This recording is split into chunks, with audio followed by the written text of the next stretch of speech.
श्रीमदानन्दतीर्थभगवत्पादाचार्यगुरुभ्यो नमः। नरसिंहोऽखिलज्ञानमतध्वान्तदिवाकरः जयत्यमितसज्ज्ञानसुखशक्तिपयोनिधिः कल्याणाद्भुतगात्राय कामितार्थप्रदायिने श्रीमद्वेङ्कटनाथाय श्रीनिवासाय ते नमः। व्यासाय भवनाशाय श्रीशाय गुणराशरे हृद्याय शुद्धविद्याय मध्वाय च नमो नमः। नौमिन्याय सुधादिकर्जन मुनीन् श्रीपादरत्सन्मणीन् व्यासार्यान् विविधागमब्धिविहरान् श्रीवादिराजानपि वन्दे हंसवरान् रघुत्तमगुरून् वैदग्ध्यवारां निधीन् श्रीसत्यव्रतराघवेन्द्रमुनिपान् सद्बोधसध्यानपान् सत्याभिज्ञकराब्जोत्थान् पञ्चाशद्वर्षपूजकान् सत्यप्रमोदतीर्थार्यान् नौमिन्यार्यसुधारतान् शास्त्रेषु पारदर्श्वानं शास्त्रज्ञेषु च वत्सलं दीनभक्तोद्धारकरं सत्यात्मानं गुरुं भजे। विद्यापीठविधातारं विद्यावारिधिचन्दिरं विद्यार्थिवत्सलं वन्दे महामहिमसद्गुरुम्। नारायणं सुरगुरुं जगदेकनाथं भक्तप्रियं सकललोकनमस्कृतं च त्रैगुण्यवर्जितमजं विभुमाद्यमीशं वन्दे भवघ्नम् अमरासुरसिद्धवन्द्यं। नारायणं नमस्कृत्य नरं चैव नरोत्तमं देवीं सरस्वतीं व्यासं ततो ग्रन्थमुदीरये। नारायणाय परिपूर्णगुणार्णवाय विश्वोदयस्थितिलयं नियतिप्रदाय ज्ञानप्रदाय विबुधासुरसौख्यदुःखसत्कारणाय वितताय नमो नमस्ते। स्वस्त्यस्तु हरिः ओं हरिः ओं हरिः ओं।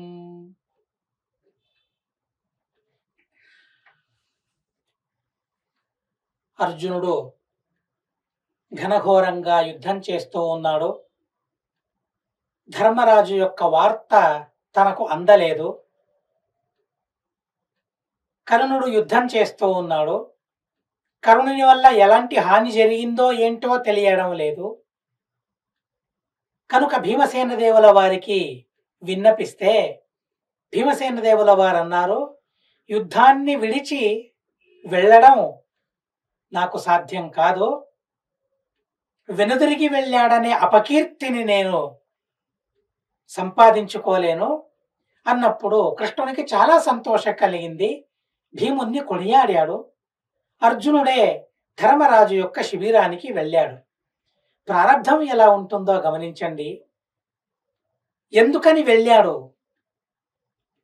కృష్ణునికి తెలుసు, సర్వజ్ఞుడు తను.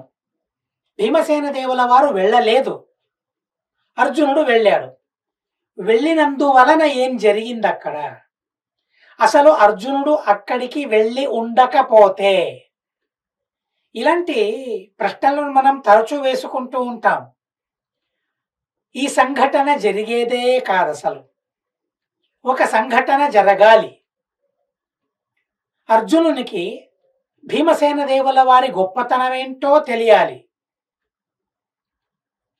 ఆ ఉద్దేశంతో కృష్ణుడు కూడా వెళ్ళనిచ్చాడు. కృష్ణార్జునులు ఇరువురు కూడా ధర్మరాజు శిబిరానికి వెళ్ళారు. ధర్మరాజు విశ్రాంతి తీసుకుంటూ ఉన్నాడు. నమస్కారం చేశాడు. నమస్కారం చేసి వెంట అడిగాడు ధర్మరాజు, ఏంటి కర్ణుణ్ణి సంహరించావా అని. లేదు, ఇకపైన నేను సంహరిస్తాను అని అర్జునుడు అన్నాడు. దాన్ని విని తట్టుకోలేకపోయాడు ధర్మరాజు. కర్ణుని వల్ల ఎలాంటి పీడ, ఎలాంటి బాధ తనకు కలుగుతూ ఉందో దాన్ని విడమర్చి చెప్పలేకపోయాడు. చాలా కోపంలో ఉన్నాడు. కర్ణుని బాధను భరించలేక, తన మాటలను పడలేక, ఓర్చుకోలేక అవమాన భారంతో తనున్నాడు ధర్మరాజు. ఇంకా కర్ణుడు చనిపోలేదనే వార్త అగ్ని మీద ఆజ్యం పోసినట్లయింది తనకు. మరింతగా కోపగించుకున్నాడు. కోపగించుకొని అర్జునుణ్ణి నిందించడం ప్రారంభించాడు ధర్మరాజు. ఎందుకని ఆ గాంధీవం నీకు? కర్ణుణ్ణి సంహరించలేదు అని అంటూ ఉన్నావే, అలాంటి గాంధీవం ఎందుకని నీకు? దాన్ని కృష్ణునికి ఇవ్వకూడదు. కృష్ణుడే తనను సంహరిస్తాడు. లేదా నువ్వెందుకు? భీమసేన దేవుల వారే ఆ కర్ణుణ్ణి సంహరిస్తారు, యుద్ధాన్ని విడిచిపెట్టి వెళ్ళమన్నాడు. అథవా భీమయేవైనం నివృత్తే త్వరిపాతరే త్వం తు కృంతి కుంత్యా వృథా జాతః క్లీబః మిథ్యా ప్రతిశ్రవః. ఎలా నిందిస్తూ ఉన్నాడో చూడండి. ఎలాంటి కోపము తనకు కలిగింది, ఎలాంటి అసమాధానం కలిగింది, ఎలాంటి అవమానం తనకు కలిగింది కర్ణుని వల్ల. అదంతా క్రక్కుతూ ఉన్నాడు ఇక్కడ. ఎందుకని? నువ్వు ఏం పని చేసావని? నువ్వు వ్యర్థంగా జన్మించావు. కుంతి ఎలాంటి వీరమాత, అలాంటి వీరమాత కడుపులో వ్యర్థంగా నువ్వు జన్మించావే. ప్రతిజ్ఞ చేయడం మాత్రమే తెలుసు నీకు, ప్రతిజ్ఞను ఎలా నెరవేర్చుకోవడం నీకు తెలియదు. వ్యర్థ ప్రతిజ్ఞుడివి నువ్వు. కనుక నీకేం తెలుసు? కరుణుని వల్ల నేనెంతగా బాధపడుతూ ఉన్నాను, బాధపడ్డాను. నన్నెవరు సంరక్షించారు? మారుతి తేజస సూతపుత్రేణ క్లిష్ట. కరుణుని వల్ల ఎలాంటి బాధను నేనోర్చుకున్నాను. నన్ను ఎలా సంరక్షించాడు భీమసేన దేవుడు, నా తమ్ముడు. తన వల్ల నేను ఈరోజు బ్రతుకుతూ ఉన్నాను అని ధర్మరాజు అంటూ ఉంటే అర్జునునికి కూడా కోపం నెత్తికెక్కింది. చూడండి, అన్నదమ్ములు, పంచపాండవులు ఒకరి మాటలను మరొకరు సహించుకున్నారే తప్ప ఎవరి మాటను సహించుకోలేక కోప్పడిన ప్రసంగమే లేదు. కానీ ధర్మరాజు, అర్జున వీరిరువురి మధ్య ఇలాంటి ఘర్షణ జరిగింది. ఒకరంటే ఒకరిని తిట్టుకుంటూ ఉన్నారు. అలా తిట్టిన తరువాత అర్జునుడు కోపగించుకున్నాడు, ఖడ్గాన్ని బయటికి తీశాడు. ఇక ధర్మరాజును సంహరిస్తానని వెళ్ళాడు. కృష్ణుడు అక్కడే ఉన్నాడు. ఏంటి అర్జున, ఏం చేస్తూ ఉన్నావు? ఏం చేయాలని నీ ఆలోచన? అసలు పసిగట్టాడు కృష్ణుడు. సర్వజ్ఞుడు తను. ఎవరేం చేస్తారో తను తెలుసుకోలేడా కృష్ణుడు? ధర్మరాజును సంహరించాలని తను వెళుతూ ఉన్నాడు. ఏంటి అర్జున, ఏం చేస్తూ ఉన్నావు నువ్వు? ఆలోచించే చేస్తూ ఉన్నావా? ఆలోచించే ప్రతిజ్ఞ చేసుకున్నావా? అనలేదు. కానీ తగిన ప్రసంగానికి అనుగుణంగా, తగిన విధంగా ధర్మరాజే అర్జునుని అన్నాడు, త్వంతు మిథ్యా ప్రతిజ్ఞ. అబద్ధమైన ప్రతిజ్ఞలు గలవాడు అర్జునుడు అని ధర్మరాజు అన్నాడు. అన్నట్లే చేస్తూ ఉన్నాడేమో ఇప్పుడు అర్జునుడు. ధర్మరాజును సంహరించడానికని వెళుతూ ఉన్నాడు. ఎందుకని? మిథ్యా ప్రతిజ్ఞ అని తనన్నప్పుడు తనకో ప్రతిజ్ఞ గుర్తుకొచ్చింది అర్జునునికి. చూడండి, శ్రీమదాచార్యుల వారి ఆ మాటలు ఎలా ఉంటాయో, ఆ పదాలు ఎలా ఉంటాయో. ఆ ఒక పదం తనకు మరో ప్రతిజ్ఞను గుర్తు చేసేలా ఉంది. తంతు మిథ్యా ప్రతిజ్ఞ. టీకాకృత్పాదుల వారి జీవితంలోనూ కూడా ఇలాంటి మాటలను మనం వింటాం. కిం పశు పూర్వదేహే అంటారు అక్షోభ్యతీర్థుల వారు. పూర్వదేహంలో నేను పశువునే కదా అనే విషయాన్ని తెలుసుకుంటారు. సన్యాసాన్ని పుచ్చుకోవాలని అక్షోభ్యతీర్థుల వారి దగ్గరికి వస్తారు. ఒక మాటను పలకడం ద్వారా మరో విషయం జ్ఞాతమవుతుంది, తెలిసిపోతుంది. అలా మిథ్యా ప్రతిజ్ఞ, మిథ్యా ప్రతిశ్రవ అని ధర్మరాజు అంటే, అవును నేను మిథ్యా ప్రతిజ్ఞ గలవాడిని. ఎందుకంటే నేను ప్రతిజ్ఞ చేశాను. ఏంటా ప్రతిజ్ఞ? గాంధీవాన్ని మరొకరికి ఇవ్వమని ఎవరైతే అంటారో వారిని సంహరిస్తాను అనే ప్రతిజ్ఞ. ఇప్పుడేమన్నాడు ధర్మరాజు? గాంధీవాన్ని కృష్ణునికి ఇవ్వమని అన్నాడు. చూడండి, ఈ సందర్భంలో తను ఆలోచించాల్సి ఉండొచ్చు అర్జునుడు. ఎవరికి ఇవ్వమన్నాడు? కర్ణునికి ఇవ్వమన్నాడా? లేదే. నకుల సహదేవులకి ఇవ్వమన్నాడా? లేదే. పరాత్పరుడైన కృష్ణునికి ఇవ్వమన్నాడు. అందులో తప్పేమైనా ఉందా? ఆ మాటలో ధర్మరాజు యొక్క అభిప్రాయం ఏముందో తెలియదు. అయినా ధర్మరాజు మాటలను ఇలా తను అర్థం చేసుకుని ఉంటే అసలు ఈ ప్రసంగానికే అవకాశం లేకుండా ఉండేది. కానీ ఆ మాటలను సరిగ్గా తను అర్థం చేసుకోవడం లేదు. కొన్ని మాటలను అర్థం చేసుకోవడం వల్ల కూడా బాధలుండవు, గొడవలుండవు, వ్యర్థమైన గొడవలుండవు. కానీ ఇక్కడ వ్యర్థమైన గొడవ ప్రారంభమయ్యింది. ఆహా! నా గాంధీవాన్ని ఇవ్వమని నువ్వంటావా? తిట్టడం లేదు, నిందించడం లేదు, ఏకాఏకిగా సంహరించడానికని వెళుతూ ఉన్నాడు. కానీ ఎవరికి ఇవ్వమన్నాడు? కృష్ణునికి కదా, తను పరాత్పరుడు కదా, ఈ సమస్తమైన ప్రపంచము తనదే కదా, గాంధీవాన్ని ఇవ్వమన్నాడు కదా. నిజమే, కానీ ఏ భాషలో తనన్నాడు? ఈ గాంధీవాన్ని ధరించి నువ్వేం చేస్తూ ఉన్నావు అనే భావనతో తనన్నాడు కదా. కోపానికి కారణమయ్యింది. ఆ ఖడ్గంతో సంహరించడానికి వెళుతూ ఉన్నప్పుడు, ఏంటి అర్జున, ఏం చేస్తూ ఉన్నావు అని కృష్ణుడు అడిగాడు. లేదు, నేను ఇలా ప్రతిజ్ఞ చేశాను కాబట్టి తనను సంహరించాలి ఇప్పుడు. కిమేతదితి సర్వవిత తమాహ గాండివం దాతుం యో వదేత్ తద్వధో మయా ప్రతిజ్ఞాతస్తతో హన్మి నృపమిత్యాహతం హరిహి. చూడండి, కర్ణుణ్ణి సంహరిస్తానని ప్రతిజ్ఞ చేశాడు, కానీ కర్ణుని సంహారం తను చేయడం లేదు. గాంధీవాన్ని ఎవరు ఇవ్వమంటారో వారిని సంహరిస్తానని ప్రతిజ్ఞ చేశాడు. ఆ క్షణంలోనే ధర్మరాజును సంహరించడానికి వెళుతూ ఉన్నాడు. ఏ ప్రతిజ్ఞను తను మొదట తీర్చుకోవాలి, ఏ ప్రతిజ్ఞను తను సంపన్నం చేసుకోవాలి, అప్పటికప్పుడే ధర్మరాజును సంహరించడానికి వెళ్ళాడు. ఆ ప్రతిజ్ఞను నెరవేర్చుకోవడానికి వెళ్ళాడు. కానీ కర్ణుణ్ణి సంహరిస్తానని కూడా తను ప్రతిజ్ఞ చేశాడే, ఆ పనిని తను చేస్తూ ఉన్నాడా? లేదే. చివరికి చేశాడనేది వాస్తవం, కానీ చేయడం లేదు కదా. కనుక తను కూడా కోపగించుకొని సంహరించడానికి వెళితే కృష్ణుడు చాలా అద్భుతమైన ఓ ధర్మాన్ని ఉపదేశించాడు. అసలు సత్యం అంటే ఏంటి, ధర్మం అంటే ఏంటి, ఎంత గొప్ప ఉపదేశమో. సత్యాన్ని, ధర్మాన్ని నిజంగా ఎంత అద్భుతంగా చూశాడో కృష్ణుడు, ఎంత అద్భుతంగా దాన్ని చూపించాడో. సత్యం అంటే ఏంటి, ధర్మం అంటే ఏంటి చెప్పగలరా ఎవరైనా? శ్రీమదాచార్యుల వారిని విడిచిపెడితే మరెవరైనా సత్యం అంటే ఏంటి, ధర్మం అంటే ఏంటి ఇంత సూక్ష్మంగా ఆలోచించి చెప్పి ఉపదేశించి అనుగ్రహించారా ఎవరైనా, ఏ ఆచార్యులైనా? లేదు. శ్రీమదాచార్యుల వారు చాలా అద్భుతంగా సత్యం గురించి, ధర్మం గురించి ఉపదేశిస్తూ ఉన్నారు.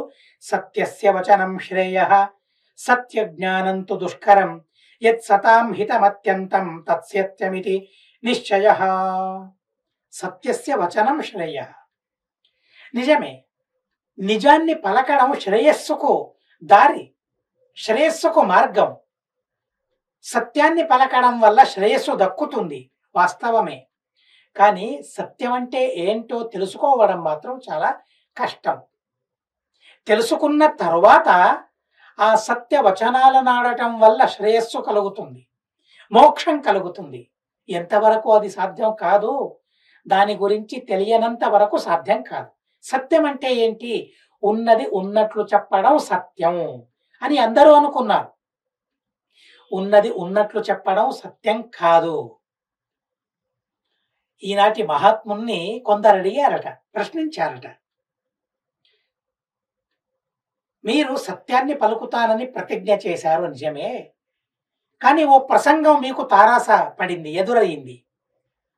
ఒక ఆవు, దాన్ని వెంబడిస్తూ దాన్ని చంపాలని వస్తూ ఉన్నారు కొందరు దుండగులు, పాపాత్ములు. దాన్ని చంపి తినాలని వస్తూ ఉన్నారు.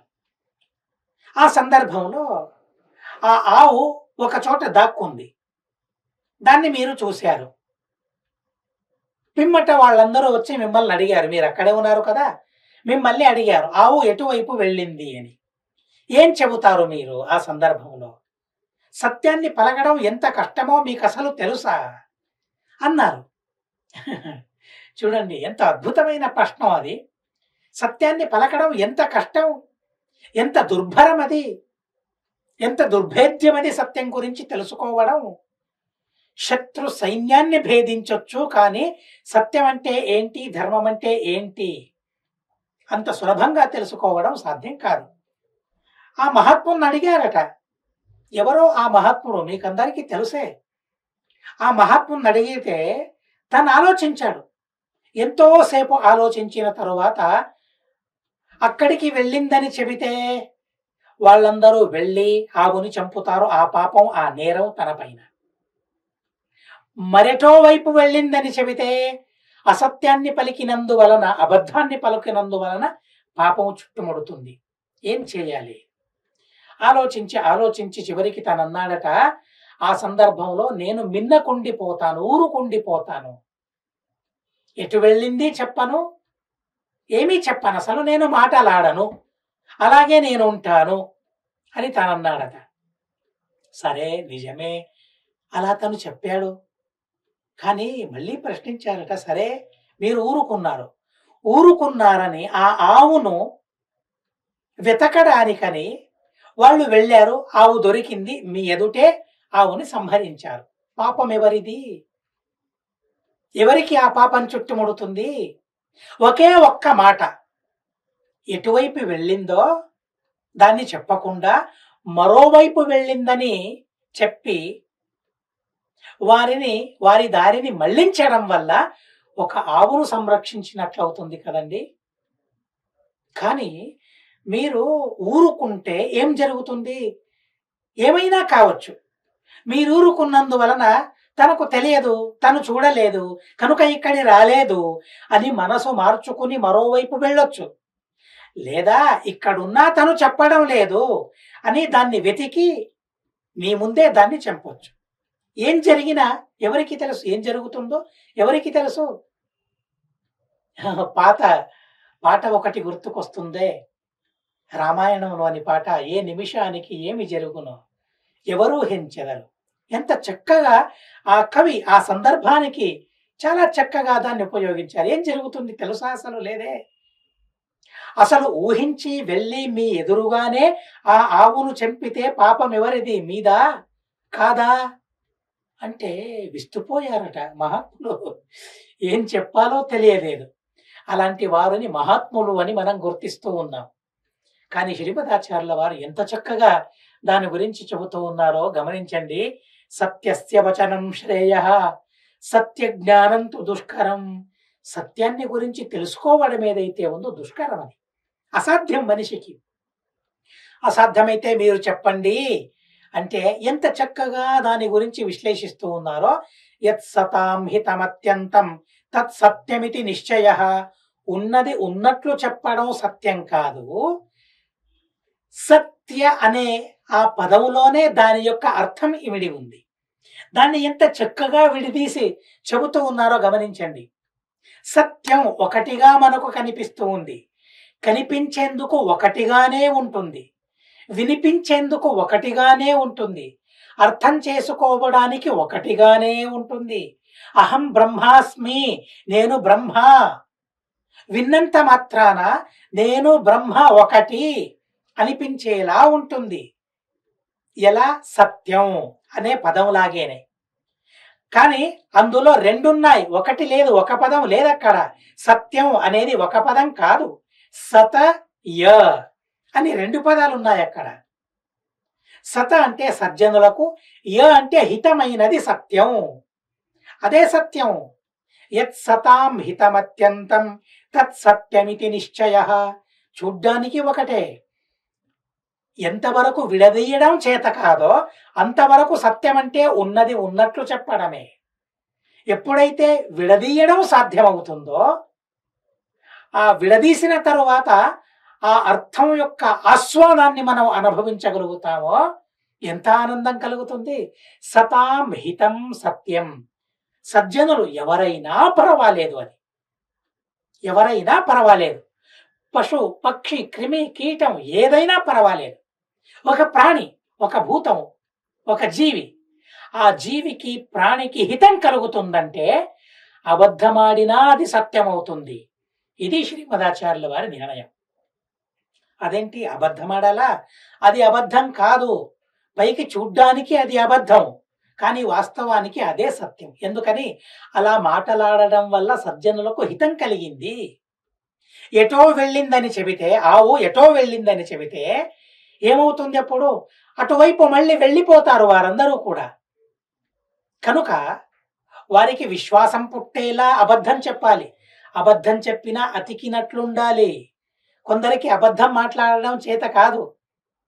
అబద్ధమాడిన అతకనట్లు అబద్ధమాడితే ఏం ప్రయోజనం? అబద్ధమాడడం కూడా నేర్చుకోవాలి. అది కూడా ఒక విద్య. అది కూడా ఒక కళ. అబద్ధమాడమని చెప్పడం లేదు. చాలా సూక్ష్మంగా ఆలోచించండి. ఉన్నది ఉన్నట్లు చెప్పాలి అని, అదే సత్యం అని నేననుకుంటే, లేనిదాన్ని ఉన్నట్లుగా, ఉన్నదాన్ని లేనట్లుగా కూడా కొన్నిసార్లు చెప్పాల్సిన పరిస్థితి ఎదురవుతుంది. కనుక దాన్ని నేర్చుకోవాలి. దాన్ని జీర్ణించుకోవాలి. సత్యం అంటే ఏంటో అర్థం చేసుకోవాలి. సజ్జనులకు హితాన్ని కలిగించేదే సత్యం. అలాంటి మాటలే సత్యవచనం.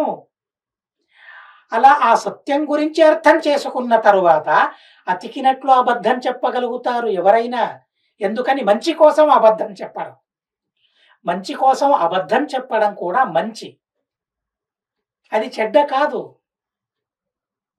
ఆరోగ్యం కోసం ఆపరేషన్ చేయడం ఎలా మంచిదో, అలాగే ఒకరికి మంచి జరగాలనే ఉద్దేశంతో అబద్ధం ఆడడంలో కూడా ఆనందం ఉంది. అబద్ధం ఆడడంలో కూడా పుణ్యం దాగుంది. ఎవరికి తెలుసు? పైకి చూడ్డానికి పాపం అది, కానీ అది వాస్తవికంగా అది పుణ్యమే.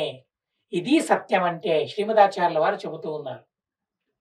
ప్రతిజ్ఞ చేసావు నిజమే, కానీ ఆ ప్రతిజ్ఞను పరిపాలించడం కోసం ధర్మరాజును నువ్వు సంహరిస్తూ ఉన్నావే, ఒక విధంగా ధర్మాన్నే సంహరిస్తూ ఉన్నావే.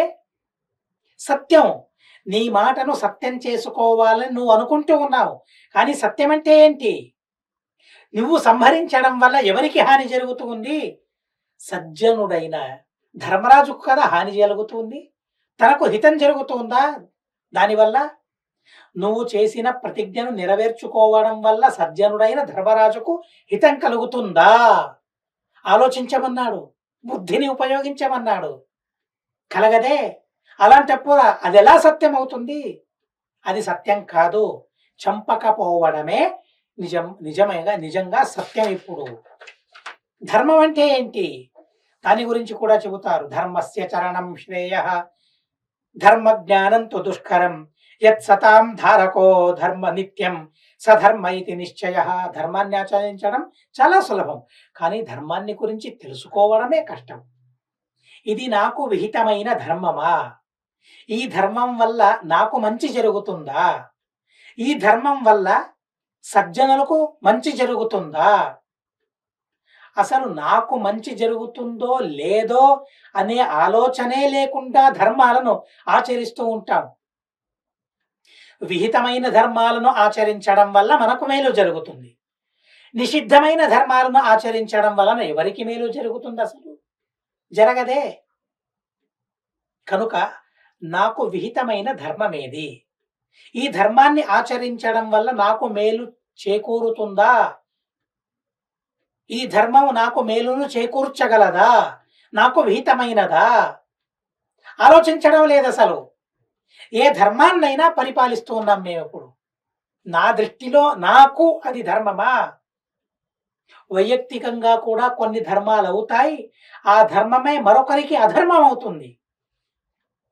చాలా సూక్ష్మమైన విషయం, మీకు అందరికీ తెలుసు. కనుక ఈ విషయాన్ని నేను స్పష్టంగా చెప్పడం లేదు. మీరే ఆలోచించండి. కొన్ని గ్రంథాలను చదవకూడదు. కొన్ని స్తోత్రాలను పారాయణం చేయకూడదు స్త్రీలు. అయినా కూడా పారాయణం చేస్తూ ఉన్నారు ఈ రోజుల్లో. దానివల్ల ఏం జరుగుతుంది? నాకు మేలు జరుగుతుందా? ఆలోచించాలి కదా తనే. ఏకాంతములో ఇది విహితమా, ఇది కాదా? ఏ పనైనా చేసే ముందు, ఒక మంచి పని చేసే ముందు, సత్కర్మ చేసే ముందు, ధర్మం చేసే ముందు, ఇది నాకు ధర్మమా కాదా ఆలోచించాలి. యత్ సతాం ధారకో ధర్మ, సజ్జనులను ధరించేదే ధర్మం. సజ్జనులకు హితమైనదే ధర్మం. నిత్యం ధారక, నిత్యము ధారకమవ్వాలి, మమ్మల్ని ధరించాలి. క్రింద పడిపోతూ ఉన్నాం మనమందరం కూడా. పాపం చేస్తూ క్రిందకు దిగజారుతూ ఉన్నాము. దిగజారుతూ ఉన్న మమ్మల్ని ఏదైతే ధరిస్తుందో అదే ధర్మం. ఏది ధరిస్తుంది? నాకు విహితమైన కర్మ నన్ను ధరిస్తుంది, అదే ధర్మం అవుతుంది. నువ్వు చేసే ఈ పని ధర్మం అవుతుందా? కాదే. నీ ప్రతిజ్ఞను నెరవేర్చుకుంటూ ఉన్నావు, సత్యం చెబుతూ ఉన్నావు, కానీ సతాం ధారక, దీనివల్ల సజ్జనుల ధారణ జరుగుతుందా? లేదే. సజ్జనుడెవరు? ధర్మరాజు. తన ధారణ జరుగుతుందా? ఇప్పుడు లేదు. తన సంహారం జరుగుతుంది. నువ్వు చేసేది ధర్మం ఎలా అవుతుంది? నువ్వు చేసేది సత్యం ఎలా అవుతుంది అని కృష్ణుడు చెప్పినప్పుడు, అవునే, కొన్ని దృష్టాంతాలను చెబుతాడు కృష్ణుడు. కౌశిక అనే బ్రాహ్మణుడు. ఇలాగే ఇప్పుడు ఈ మహాత్ముని కథను మనం విన్నాం కదా, అలా పురాణంలో కూడా ఒక గాథ జరిగింది. కౌశిక అనే బ్రాహ్మణుడు, తనదో ఆశ్రమం. ఆ ఆశ్రమంలోనికి ఒక ఆవు ప్రవేశించింది. గ్రామజనులు, ఆవు కాదు, గ్రామజనులు ప్రవేశించారు అక్కడ. ఎందుకని? ఆ గ్రామ వాసులను సంహరించడానికి కొందరు దుండగులు వెంబడిస్తూ ఉన్నారు. వారందరూ వెళ్ళి ఆశ్రమంలోని గుడిసెలో దాక్కున్నారు. దొంగలందరూ వచ్చారు, వచ్చి అడిగారు, ఇక్కడ కొందరు వచ్చారే, ఎక్కడికి వెళ్ళారు? నా గుడిసెలో దాక్కున్నారని చెప్పాడు. ఎందుకని? ఉన్నది ఉన్నట్లు చెప్పాలి, సత్యం చెప్పాలి, అసత్యం నేను ఏ రోజు చెప్పలేదు అని తననుకున్నాడు. ఉన్నది ఉన్నట్లు చెప్పాడు. భలే భేష్ అనుకున్నాడు. ఎలాంటి పరిస్థితిలోనైనా నువ్వు సత్యం చెబుతావు అని నిరూపించుకున్నావు అని తనను తనే పొగడేసుకున్నాడు. సరే, జరిగింది. ఎన్ని రోజులుంటారు ఇక్కడికి? తనకు నరకం కలిగింది. ఆశ్చర్యమయ్యింది తనకు. అదేంటి, ఏ రోజు ఏ క్షణము సత్యాన్ని నేను విడనాడలేదు, అలాంటి నాకు నరకమా అని అడిగితే అక్కడ యమభటులు చెప్పారట, సరే అయ్యా, నువ్వు సత్యం చెప్పావు, కానీ నీ వల్ల ఎందరికీ హాని జరిగింది? ఆ దుండగులు, దొంగలు ఎందరిని చంపారు నీ వల్ల? నువ్వు చెప్పినందువల్లే కదా వారిని అందరినీ చంపారు. అందులో నీకు పాలుంది కదా, ఆ పాపం నీది కదా. ఎక్కడికి పోతుంది పాపం? చేసుకున్న పాపం ఎక్కడికి పోతుంది? అనుభవించి తీరాలి అని వాళ్ళు చెప్పారట. తస్కరేష్వభివరాశైవ నిరయం ప్రత్యపద్యత. అలా ఉన్నది ఉన్నట్లు చెప్పి నరకానికి తను వెళ్ళాడు. మరొక వేటగాడు ఉండేవాడు. 2 కథలను శ్రీమదాచార్యుల వారు చెబుతారు. ఒక వేటగాడు ఉండేవాడు. తల్లిదండ్రులకు చాలా ఆకలి కలిగింది. ఏం చేయాలని పాలుపోవడం లేదు, ఏ ఆహారము దొరకడం లేదు. ఆ సందర్భంలో తల్లిదండ్రులు కావలసిన ఆహారం కావాలి, అందుకోసం ఓ మృగాన్ని సంహరించాడు తను వేటగాడు. ఒక జింకను సంహరించాడు. జింకను సంహరించి ఆ మాంసంతో తల్లిదండ్రుల ఆకలిని పరిహరించాడు. భక్షార్థమగమత్ అభ్యగాత్ స్వర్గం అసురోసో మృగోయత. చూడండి, ఎవరు మంచివారు ఉంటారో తమ వల్ల మంచి పనే జరుగుతుందే తప్ప చెడ్డ పని జరగదు అనే విషయానికి తార్కాణం, దృష్టాంతం, అద్భుతమైన దృష్టాంతం. ఆ వేటగాడు ఏ మృగాన్ని చంపాడో ఆ మృగము స్వరూపంలో రాక్షసుడట. ఎందుకని ఆ రూపంలో ఉన్నాడు అంటే సజ్జనుల్ని పరిపీడించడానికి ఆ రూపంలో తనున్నాడట. అలాంటి ఆ మృగాన్ని చంపినందువలన ఆ వేటగానికి స్వర్గం కలిగిందే తప్ప నరకం కాదు. ప్రాణిహింస వల్ల ఏం జరగాలి? నరకం. సత్యం చెప్పడం వల్ల ఎలాంటి ఫలితం? స్వర్గం. కానీ సత్యం చెప్పినందుకు స్వర్గం రాలేదు, నరకం అనుభవించాల్సిన పరిస్థితి. ప్రాణిహింస చేయడం వల్ల తనకు నరకం కలగలేదు, స్వర్గ సుఖాన్ని అనుభవించాడు. ఎందుకని? యత్ సతాం హితమత్యంతం యత్ సతాం ధారకో ధర్మ. ఆ వేటగాడు చేసిన ఆ హింస వల్ల తల్లిదండ్రులు బ్రతికారు, వారి ధారణ, వారి పోషణ జరిగింది. కనుక తనకు పుణ్యంతో స్వర్గం లభించింది. సజ్జనులకు అహితం కలిగింది.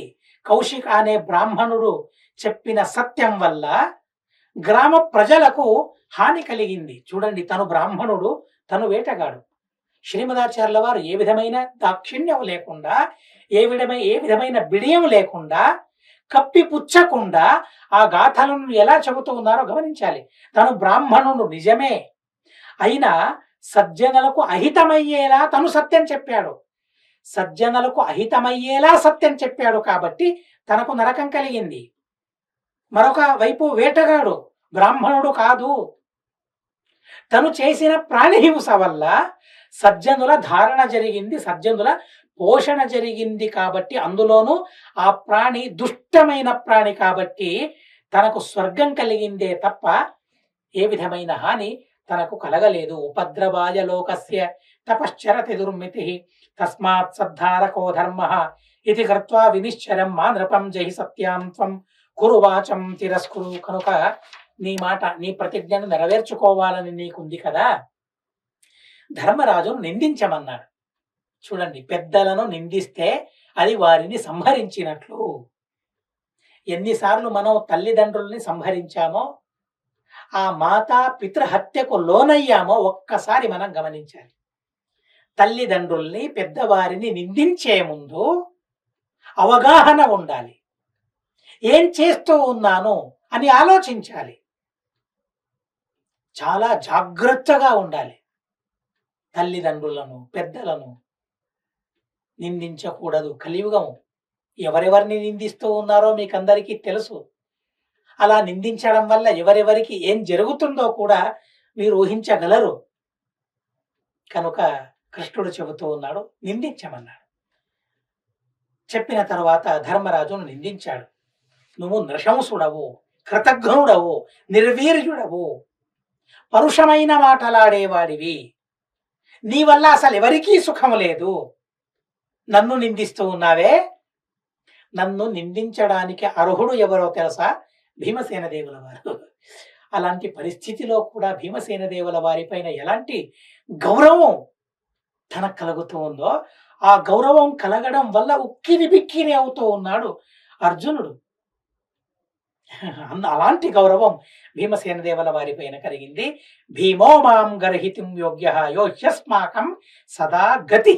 ఎల్లప్పుడూ మమ్మల్ని రక్షించేవాడు భీమసేన దేవుల వారు. అలాంటి భీమసేన దేవుల వారు నన్ను నిందించేందుకు యోగ్యుడు.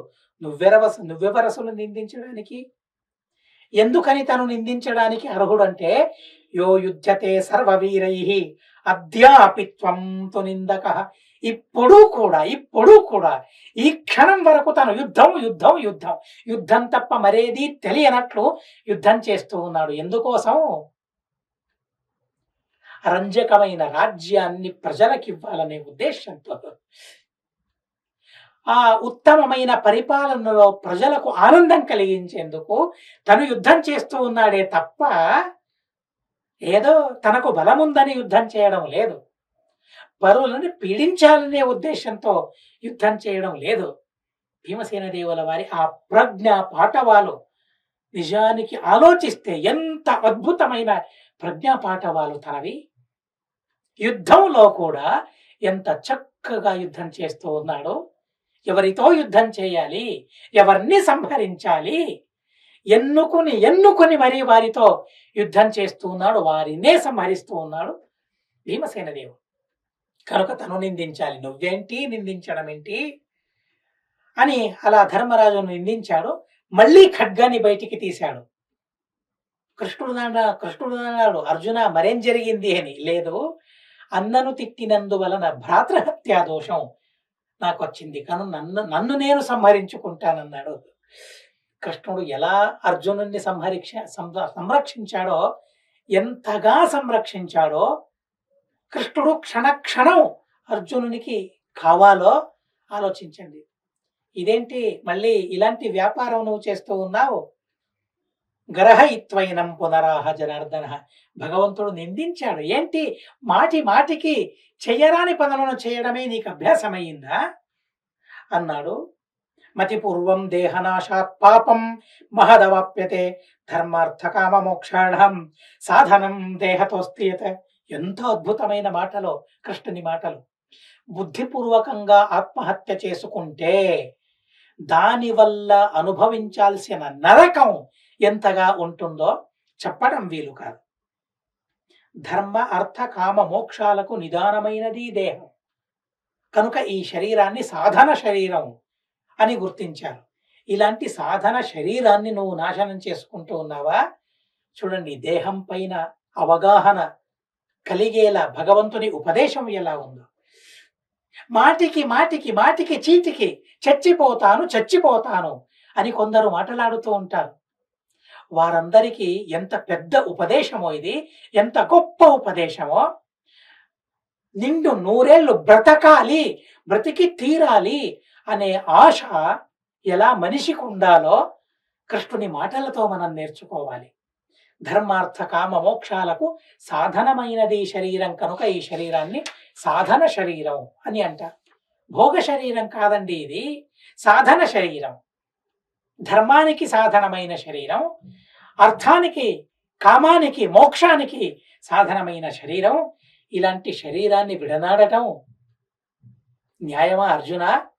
ఎంత అద్భుతమైన శరీరం ఇది, దేహం ఇది, ఎంత అమూల్యమైన శరీరం ఇది. ఇలాంటి దేహాన్ని విడనాడటమా? సరికాదన్నాడు కృష్ణుడు.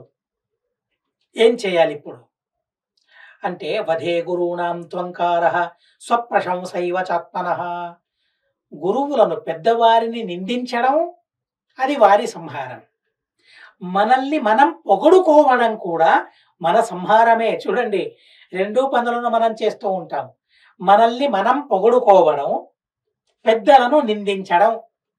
అలా పెద్దలను సంహరిస్తూ ఆత్మహత్య చేసుకుంటూ క్షణం క్షణం బ్రతుకుతూ ఉన్నావు. ఇలాంటి బ్రతుకు కావాలా అసలు? ఇలాంటి బ్రతుకు కావాలా? ఎంత ఉన్నతమైన బ్రతుకు తెరువును భగవంతుడు చూపెడుతూ ఉన్నాడో చూడండి.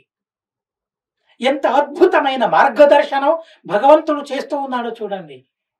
ఏ క్షణము పెద్దల్ని నిందించకూడదు, ఏ క్షణము మనల్ని మనం పొగుడుకోకూడదు. మనల్ని మనం పొగుడుకోవడం అంటే ఆత్మహత్య చేసుకోవడం, పెద్దల్ని నిందించడం అంటే వారిని సంహరించడం.